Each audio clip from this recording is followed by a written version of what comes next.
Andhra Pradesh deputy CM Pawan Kalyan చిన్న కుమారుడు mark శంకర్కు గాయాలయ్యాయి. సింగపూర్లో చోటు చేసుకున్న అగ్ని ప్రమాదంలో మార్క్ శంకర్ గాయపడ్డాడు. మార్క్ శంకర్ చదువుకుంటున్న స్కూల్లో అగ్ని ప్రమాదం జరిగింది. ఈ ప్రమాదంలో అతడి చేతులు, కాళ్లకు గాయాలయ్యాయి.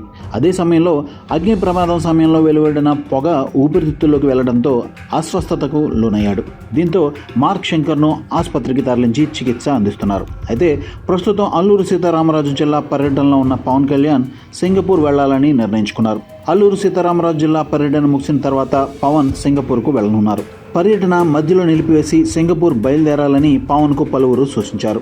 అయితే తాను అరకు సమీపంలోని కురడి గ్రామం సందర్శిస్తానని, ఆ గ్రామ ప్రజలకు మాటిచ్చానని, ఈరోజు అక్కడికి వెళ్లి వారి సమస్యలు తెలుసుకుంటానని పవన్ కళ్యాణ్ చెప్పినట్లుగా తెలుస్తోంది. అదే సమయంలో అభివృద్ధి కార్యక్రమాల ప్రారంభానికి ఏర్పాట్లు చేసినందున వాటిని పూర్తి చేసి పర్యటన ముగించుకుని సింగపూర్ వెళ్తానని కూడా చెప్పినట్లుగా సమాచారం. పవన్ కళ్యాణ్ మన్యంలో పర్యటన ముగించుకుని విశాఖకు చేరుకుని అక్కడి నుండి ఆయన సింగపూర్ వెళ్లేందుకు ఏర్పాట్లు చేస్తున్నారు. అయితే ఇందుకు సంబంధించిన పూర్తి వివరాలు తెలియాల్సి ఉంది.